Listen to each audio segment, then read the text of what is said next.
Hello, I'm Carolyn Herbert from the Finance News Network, and joining me from the Antares Dividend Builder Fund is Deputy Portfolio Manager Brett McNeill. Brett, welcome back. Thank you. It's great to be back. Can you start by giving us an introduction to the fund and what's its objective? The Antares Dividend Builder is primarily an income-focused Australian share fund, and it has three key objectives. One is to deliver investors a very attractive income return from a share portfolio, one that's better than the income return of the rest of the market, so a higher yield. Secondly, we also aim to deliver a better total return over the long term.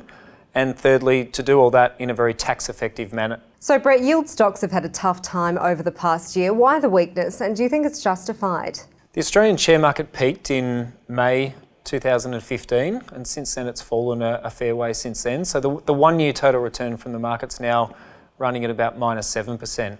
And a key reason for that has been the weakness of the bank stocks. So that's definitely impacted a yield portfolio with a lot of negative sentiment around the banking sector in particular, as well as some downgrades in other parts of the industrial market. So look, we think partly that's overdone, certainly as we sit here today. And how does Antares identify stocks or sectors that are essentially going to be the dividend stars of tomorrow? Well, in building a portfolio of stocks that can deliver a good income for investors that'll grow over time, we rely on our fundamental research. So we've got a large investment team at Antares, and we rely on our own proprietary research, and particularly for identifying stocks that can fulfil the dividend and income objectives of the fund.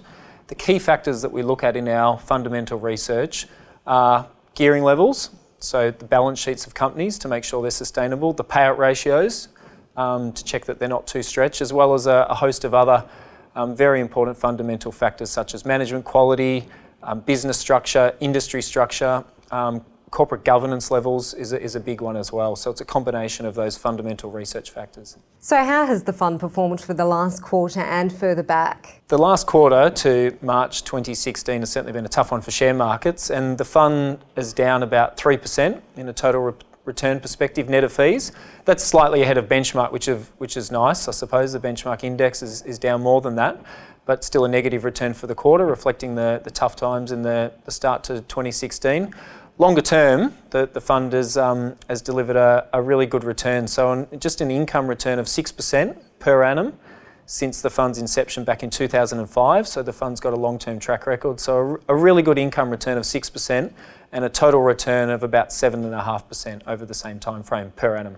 What are some of the fund's larger positions and what are the sector tilts?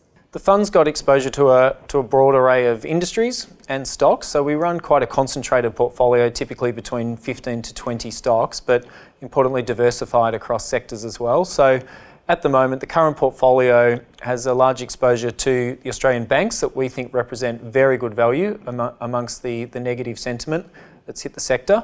The two key exposures for us are Westpac and ANZ, and as well as that, a broad array of industrial stocks, particularly Wesfarmers, JB Hi-Fi, Telstra, and we've added a couple of new stocks recently, being Horizon Holdings and Medibank Private.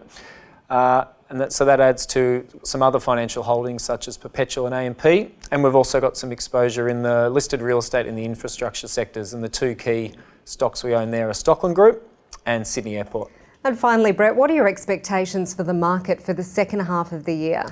After a rocky start to 2016 for the equity market, there's still a lot of negative news flow and noise around the economy, around the equity market, and even more so now with the expectation of an early federal election. So that clearly will have negative implications for consumer confidence and I guess spending by companies in general. So there's a lot of volatility and unpredictability there, but putting all that to one side, we think certainly for the long term, things are looking pretty good for income and growth returns from a good quality Australian share portfolio. We see fundamental factors really sound at the moment. Balance sheets are still in very good shape. Valuations are reasonable, and payout ratios are also reasonable. So from a dividend income perspective, we think things are looking quite positive for the long term.